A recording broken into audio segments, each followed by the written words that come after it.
बहुचर्चित ज्ञानवापी मामले में इलाहाबाद हाई कोर्ट से मस्जिद की इंतजामिया कमेटी को राहत नहीं मिली। हाई कोर्ट ने ज्ञानवापी परिसर स्थित व्यास जी के तहखाने में पूजा पाठ पर रोक नहीं लगाई है। हाई कोर्ट ने मस्जिद की इंतजामिया कमेटी को जिला जज वाराणसी द्वारा 31 जनवरी को दिए गए आदेशों से पहले 17 जनवरी को आदेश की चुनौती देने का निर्देश दिया है। 6 फरवरी दोपहर 12 बजे से अब मामले में अगली सुनवाई होगी। अगली सुनवाई पर हाई कोर्ट ने 17 जनवरी को वाराणसी कोर्ट द्वारा डीएम वाराणसी को रिसीवर नियुक्त करने के आदेश की चुनौती देने का निर्देश दिया है। हाई कोर्ट ने यूपी के एडवोकेट जनरल को वाराणसी के जिला प्रशासन से बातचीत पर कानून व्यवस्था बनाए रखने की जरूरी निर्देश दिया है।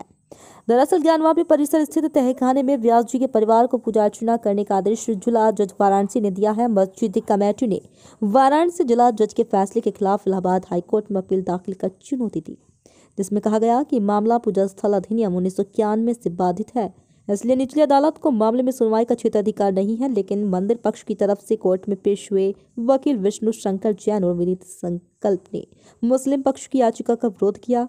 मंदिर पक्ष में वकील सूर्य कृष्ण ने बताया कि 17 जनवरी को वाराणसी कोर्ट ने उनकी एक अर्जी पर वाराणसी डीएम को व्यास जी के तहखाने की देखभाल के लिए रिसीवर नियुक्त किया था। 31 जनवरी को वाराणसी जिला जज ने व्यास जी के तहखाने में पूजा अर्चना का आदेश दे दिया। ऐसे में मुस्लिम पक्ष 31 जनवरी के आदेश को चुनौती देने के पहले मूल के 17 जनवरी के आदेशों को चुनौती देना चाहिए। जस्टिस रोहित रंजन अग्रवाल की सिंगल बेंच ने मामले में सुनवाई की और अब अगली सुनवाई 6 फरवरी को दोपहर 12 बजे से अगली सुनवाई होगी।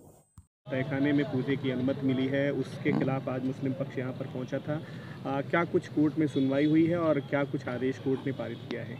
देखिए, मुस्लिम पक्ष ने आज जो है माननीय उच्च न्यायालय में 31 जनवरी 2024 को माननीय जिला न्यायाधीश बनारस ने जो आदेश पारित किया था कि पूजा पाठ के लिए जो हमारे पट हैं उसको खोले जाएं और वहाँ पे पूजा पाठ शुरू भी हो गई थी, उसको लेकर उन्होंने उस ऑर्डर के अगेंस्ट में यहाँ पे अपील की थी, जिसका कि हम लोगों ने विरोध किया और हमने कहा कि जो उसका बेसिक ऑर्डर है, जिस ऑर्डर से वो ऑर्डर पनपा है, हमारी जो ऑर्डर 40 रूल 1 की जो एप्लीकेशन थी वो 17/1/2024 का ऑर्डर था, जिसको कि उन्होंने मूल ऑर्डर को उन्होंने चैलेंज किया ही नहीं और बिना मूल ऑर्डर को चैलेंज करते हुए हमारी एप्लीकेशन को उन्होंने चैलेंज कर दिया। थोड़ा सा उस ऑर्डर के बारे में बताएं, क्या था उसमें? उस ऑर्डर में एक रिसीवर का अपॉइंटमेंट हुआ था। हमने एक कोर्ट के समक्ष एक एप्लीकेशन डाली थी कि एक रिसीवर अपॉइंट किया जाए ताकि उस प्रॉपर्टी को हम वहाँ पे प्रोक्योर कर सकें, उसको संयुक्त कर सकें, उनको प्रिजर्व कर सकें सर। तो इसके लिए कोर्ट ने 17 जनवरी को एक आदेश पारित किया था और सब्सिक्वेंटली हमारी एक एप्लीकेशन और थी कि हमें पूजा पाठ करने की वहाँ अनुमति दी जाए, जिसके लिए कोर्ट ने आदेश पारित किया 31/1/2024 को।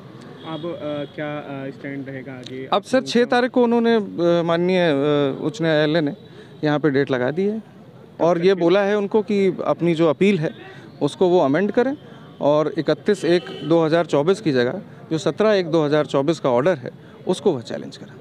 इस दरमियान वहाँ पर लॉ एंड ऑर्डर को लेकर के हमारे उत्तर प्रदेश सरकार के जो एडवोकेट जनरल थे वो वहाँ पे अवेलेबल थे और उन्होंने कहा है कि लॉ एंड ऑर्डर को बहुत बखूबी उसको निभाया जा रहा है, लॉ एंड ऑर्डर का पालन किया जा रहा है और ऐसी कोई भी वहाँ पे सिचुएशन नहीं पैदा हो रही जिससे कि लॉ एंड ऑर्डर ख़राब हो। कोर्ट ने भी इसको लेकर के कोई निर्देश जारी किया? कोर्ट ने यही कहा है कि आप ये स्टेट की जिम्मेदारी है कि उसको लॉ एंड ऑर्डर को वहाँ पे बरकरार रखें, मेंटेन रखें सर। राइट, बस इतना ही हुआ सर आज और 6 तारीख को सर अगली डेट है इसकी। शौर्य कृष्ण सर लाइन पे रहिए।